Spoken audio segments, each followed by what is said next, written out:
in the past week. We have ever talked about the thermal actuator. Thermal actuator.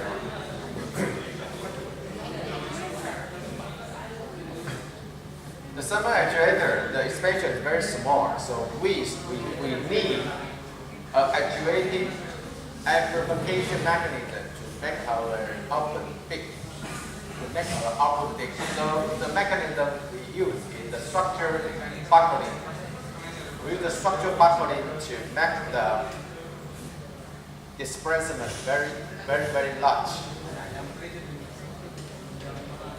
Secondly, about the electrostatic actuator, we're using the pull-in mechanism, electrostatic pull-in mechanism to make the displacement very apparent.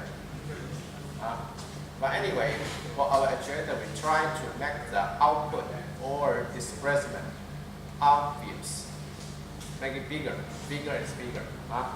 Try to make it bigger. So we have two kinds of actuation and amplification mechanism here.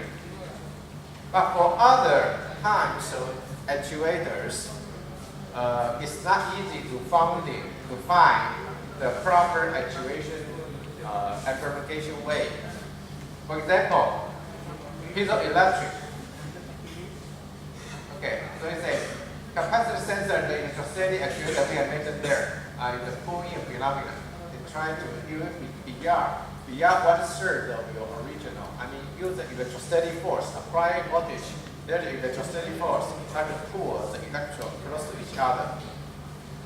When the displacement beyond 1/3 of its original gap, right? 1/3 of the original gap will happen a pull-in phenomenon. So the two electrons will getting close and collapse together, touch together. So at that situation, the maximum, the displacement will be as large as your original gap deserved. You keep deforming. So it's a displacement and amplification. Thermal, actually, similar. If you're loaded larger than the critical load, buckle will happen in that very large displacement happening. But for piezoelectric, if we look at the other kinds of working principle of actuation, here, piezoelectric sensor and actuator. Piezoelectric sensor and actuator is good for two ways. You can assign the sensor, assign the actuator at the same time. But the problem is its displacement is not obvious. Its displacement is not obvious. Piezoelectric, you just want to do some wave propagation or infinitesimal vibration. You just generate something, for example, sound, right, or shaking, very small amplitude shaking, high frequency shaking. So there seems no actuating amplification effect in the electric. This piezoelectric actuator. But so far you can see piezoelectric sensing actuator. It can apply to earphone, microphone, ring bell, door bell, right? Door, ring bell, ultrasonic motor, ultrasonic shaker, and so on. And it's so bad. So its application, actually right now, not bad. He has some application. But this kind of application is not for you to show very big displacement. It's not its purpose. Its purpose is just trying to provide some high frequency shaking, high frequency vibration, high frequency, wave propagation. So the drawback is, but he had the drawback, process incompatibility with semiconductor process. We have talked about several times. IC FET cannot make piezoelectric material because piezoelectric material often have the form of powder, ceramic powder, And ceramic powder is a pollution material for the semiconductor process. So this is not allowed to use piezoelectric material in the semiconductor process. In other words, so the piezoelectric sensor and actuator only used in some small company, not in the very big IC company. So it's strongly limited its application and its influential area. There's no international business really depends on the provider of the piezoelectric material for sensor and actuator, and the specification not be unified. It means that every company has its recipe, every company has its specification, every company has its own product, so different from different. So it's very difficult to unify. If you cannot unify your product specification, it's very hard to get improvement because very diverse. Your material, your process in the small company very diverse. Diverse means no way to improve some specific dominating technology at one time. So it's very hard to prove. So it means that this is the main drawback of the piezoelectric material. And then regarding the piezoelectric material, so it's also hard to apply, actually, for piezoelectric material, also hard to actually apply to MEMS. We hope to miniaturize things by MEMS technology into a micrometer or even in the future, nanometer domain. But for piezoelectric material right now, strongly restricted in the millimeter or even larger scale, so not easily to be merged in the MEMS technology. And next one is the magnetic actuator. How about the magnetic actuator? You know, you have an electrical way to do the actuation. So at the same time, maybe you know, electro and the magnetic is coupled together, right? Electromagnetic is the start of the two. It's the same thing, but has two kinds of appearance. So it coupled together. If you have the electrical current in the conductor, and you must have the magnetic field generated at the same time. So electric field, magnetic field, they couple together. They go with each other together. So maybe you will think, electrostatic force, if I can apply it, well, how about the magnetic force? How about the electromagnetic?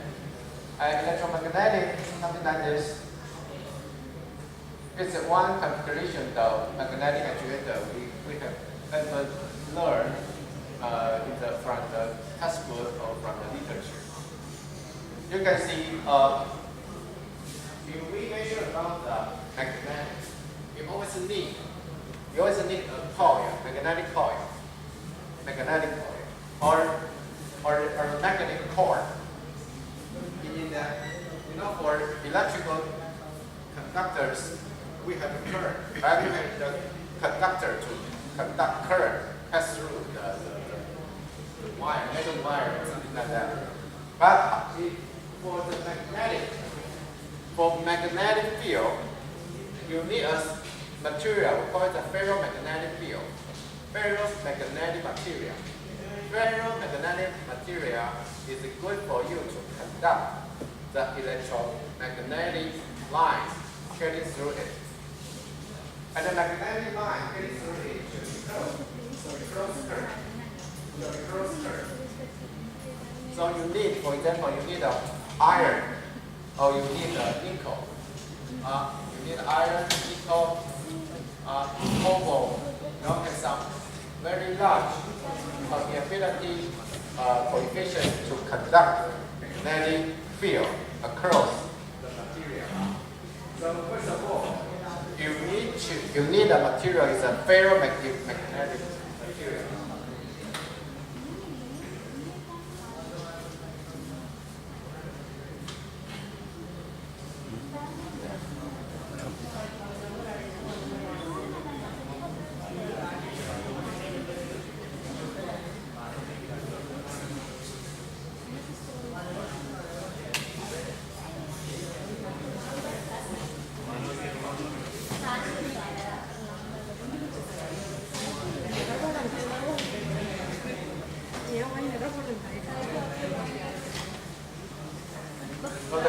among considered the material for the magnetic actuator is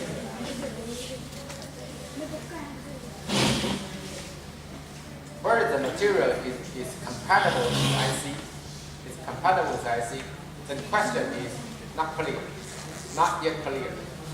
Because you need ferro material as your conductor for the magnetic line.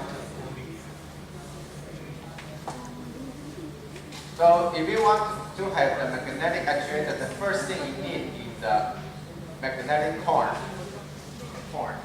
center part, and then getting the closed loop, and a closed loop, and a closed loop. Moreover, you need the coil. You need the wire, coil wire, circle around your magnetic core, so that you can do the couple, electromagnetic couple together.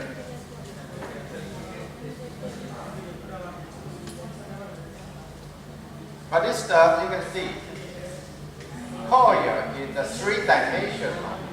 It's a three-dimensional geometry. It's a three-dimensional geometry. So it means that it's it's quite different from the planar process we mentioned about in the MEMS area. MEMS and the semiconductor, they are planar process, two-dimensional, not three-dimensional. So for IC factory, impossible for them to make this coil. This coil cannot be finished. So not only the problem about the material problem, but also the process. Our semiconductor is a 2D, and the magnetic is a 3D. It's a 3D coil. But both of these two cases will tell you one fact. Very hard to merge our magnetic actuator in our fabrication in MEMS or semiconductor process. Almost impossible. By the way, if you look at, even you cannot finish, but in the future, if we work harder, maybe it's also possible to finish the magnetic actuator on our silicon wafers. But why? But why we not do this? We don't want to do this because no advantage. No advantage. If you do this thing, no bonus. Oh, no bonus. You know, in the thermal or electrostatic actuator, if you make it small, their effect increase. Thermal actuator, you make it small, frequency response getting very well. Thermal diffusion phenomena very fast, response very fast. Electrostatic force, make it smaller. Electrostatic force getting large, very large, dominate the force field. So you have the good merits about using the thermal and the small actuator in your design. But if you look at the magnet, we can study a little bit. You can see no advantage. Actually, no advantage about making it smaller. If you make it smaller, the magnetic force will not increase it well. It's still very small, very small. Okay, let's look at how can you actuate. How can you actuate this slider? The slider has the same material with the horn, with the magnetic horn. If it's the iron, it's the iron. If it's the nickel, it's the nickel. If it's the cobalt, it's the cobalt.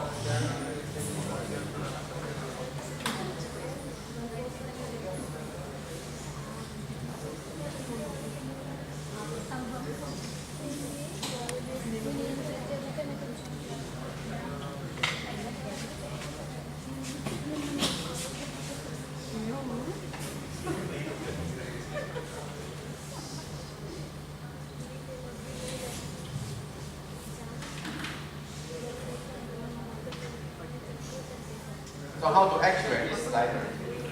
How do we actuate this slider? If you got very well, how do we actuate it? We only input a current into the coil.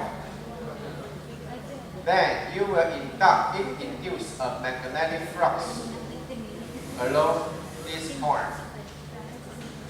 The magnetic flux will go through this point.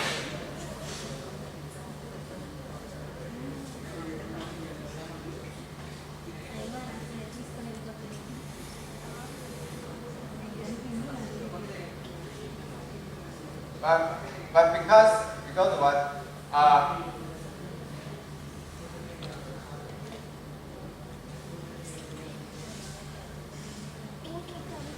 But if you change your current, if you have the AC current,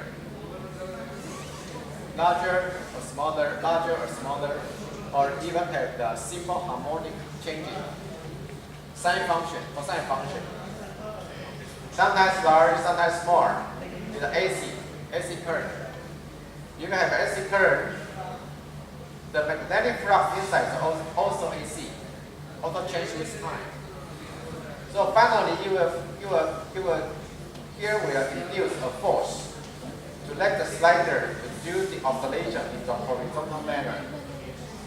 We will let the slider do the horizontal shaking as well. So it's an air gap magnetic actuator. So we change the input current, time history of input current, and try to control the time history, the displacement about this slider in the horizontal manner.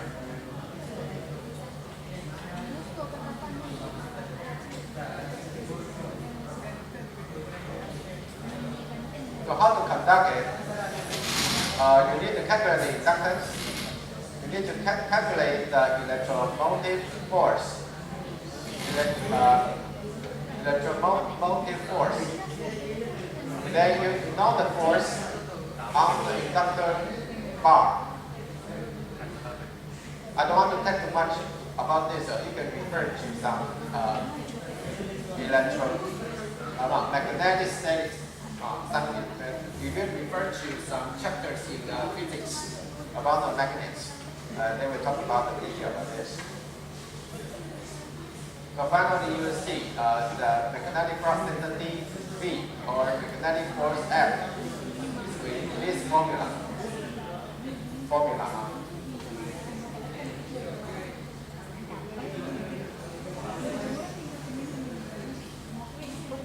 So for the result of the magnetic force, we reduce now. You can see the magnetic force right now.